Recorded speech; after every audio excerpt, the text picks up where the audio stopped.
नमस्कार दोस्तों।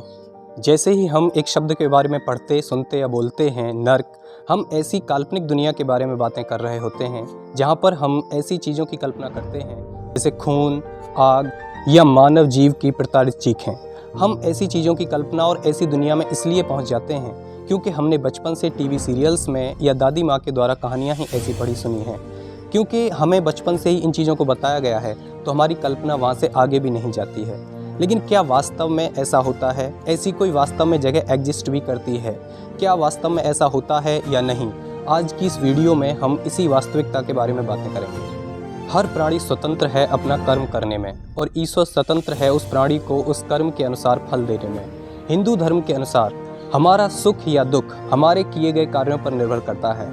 अगर हम अच्छा कर्म करेंगे तो हमें सुख की प्राप्ति होगी और अगर हम बुरा कर्म करेंगे तो हमें दुख की प्राप्ति होगी। अगर कोई व्यक्ति अपने जीवित रहते हुए इस धरती पर बहुत बुरे कर्म करता है तो ऐसे व्यक्ति को अधार्मिक या पापी कहा जाता है। ऐसे पापी व्यक्ति के मरण उपरांत उसे नरक में ले जाया जाता है और उसकी आत्मा को यातना दी जाती है। वहाँ पर उसकी आत्मा कष्ट सहती है। लेकिन क्या यह सच है? क्या आत्मा वास्तव में कष्ट सहती है? श्री कृष्ण ने गीता में कहा है, नैनम छिंदन्ति शस्त्राणि नैनम दहति पावक न चैनम क्लेद्यन्त्यापो न शोष्यति मारुतः। अर्थात आत्मा को न काटा जा सकता है, न जलाया जा सकता है, न सुखाया जा सकता है, न छुआ जा सकता है। आत्मा निर्विकार है, आत्मा का कोई आकार नहीं है, उसके अंदर कोई दोष नहीं है। लेकिन अगर आत्मा के अंदर कोई दोष नहीं है, कोई विकार नहीं है, उसको छुआ नहीं जा सकता है, तो फिर उसको कष्ट भी कैसे दिया जा सकता है? कि भूख प्यास, हानि लाभ, सुख दुख, यातना प्रताड़ना, ये सभी शरीर के विकार हैं, आत्मा के तो हैं ही नहीं। जब आत्मा के हैं ही नहीं तो शारीरिक दंड आत्मा को कैसे दिया जा सकता है?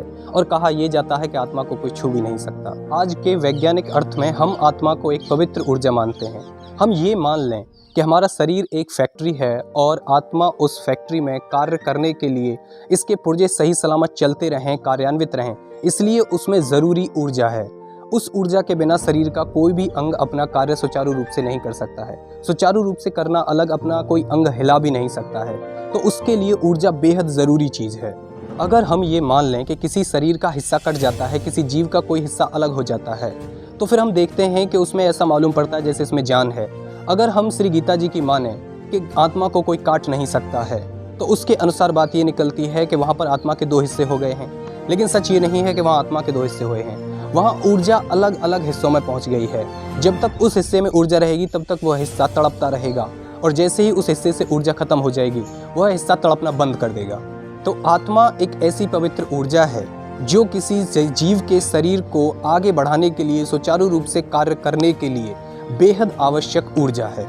अतः अगर आप ये कहते हैं कि मरने के पश्चात हमारी आत्मा एक ऐसे लोक में जाती है जिसे नर्क लोक कहा जाता है, तो आपकी ये बात यहीं पर खारिज हो जाती है। अब मैं आपको बताता हूँ कि वास्तव में नर्क है क्या और वास्तव में नर्क है कहाँ। क्योंकि कर्म सर्वोपरि है। यहाँ पर हर जीव अपने अपने कर्म से बंधा है। कोई भी जीव कभी भी क्रिया शून्य नहीं रह सकता है। हर जीव का अपना कर्म है और जब तक वह मृत्यु को पाता है तब तक वही कर्म करता रहता है। कभी भी कोई कर्म शून्य नहीं हो सकता है। अगर कोई कर्म शून्य होने की बात करता है तो वह मृत की बात करता है। भगवान श्री कृष्ण ने भी श्रीमद् भगवद गीता में कर्म योग को ही सबसे अच्छा योग कहा है। ज्ञान और भक्ति योग कर्म योग के बाद कहे हैं। कौन सी बात कहाँ कैसे कही जाती है, ये सलीका हो तो हर बात सुनी जाती है। एक बिगड़ी हुई औलाद भला क्या जाने, कैसे माँ बाप के होठों से हंसी जाती है। अगर आप कुछ करने में सामर्थ्य हैं, अगर आपके अंदर इतना पोटेंशियल है कि आप कुछ कर सकते हैं, लेकिन अपने आलस के कारण वो कार्य नहीं कर पा रहे हैं, तो वास्तव में आप नर्क भोग रहे हैं। मरणोपरांत या आसमान के स्वर्ग की कामना सबसे अधिक वो लोग करते हैं जिन्होंने अपने जीवन को या तो एक नरकी प्राणी की तरह जिया हो या फिर जिन्होंने अपने जीवन को अपने कर्मों की वजह से नर्क बना लिया हो। जो व्यक्ति इस समाज में धर्म और नैतिकता के अनुसार चलते हैं उन्हें न तो नर्क की चिंता रहती है न ही स्वर्ग की कामना।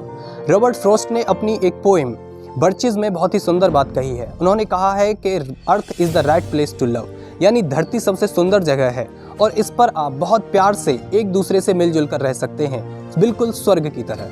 सौभाग्य से हमें पृथ्वी जैसा स्वर्ग मिला और उसे हमने अपने कर्मों से नर्क से भी बदतर बना दिया।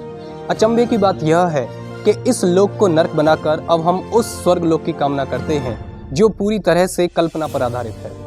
आप मंदिरों में जाते हैं, कई ग्राम को दावत खिलाते हैं, लेकिन दुर्भाग्य के माता पिता की कोई कद्र नहीं, वे भूखे मर रहे हैं। आप बहुत बढ़िया कपड़ा पहनते हैं, सेंट क्रीम की खुशबू उड़ती है आपसे, दोस्तों में पैसे उड़ाते हैं, किसी पार्टी में जाते हैं तो पार्टी की जान बन जाते हैं, और घर में पिता फटे कपड़ों में तन ढक रहा है, माता बेहद दुख पा रही है, तो आपके वो क्रीम सेंट लगाना एक पाप है और आप नर्क भोग रहे हैं, चाहे आप स्वीकार करो या मत करो। ऊपर उस आसमान में कोई नर्क नहीं। ऐसी औलाद के लिए, समाज के ऐसे अनैतिक मनुष्य के लिए यही सब नर्क है, यही नर्क है। एक ऐसा घर जिसमें धन धान्य की कमी नहीं, लेकिन उस घर की लक्ष्मी माँ बहन बेहद दुख में है, आंखों से आंसू बहते ही रहते हैं। जिस घर में स्त्री की इज्जत नहीं, वह घर अपने आप में नर्क से कम नहीं। तो इन्हीं सब विचारों के साथ आज की इस वीडियो में यहीं तक। मिलते हैं अगली किसी धार्मिक सामाजिक वीडियो में। तब तक माता पिता की सेवा करते रहिए, अपना हर कर्म देश को समर्पित करते हुए देश सेवा में लगे रहिए। जय हिंद, वंदे मातरम।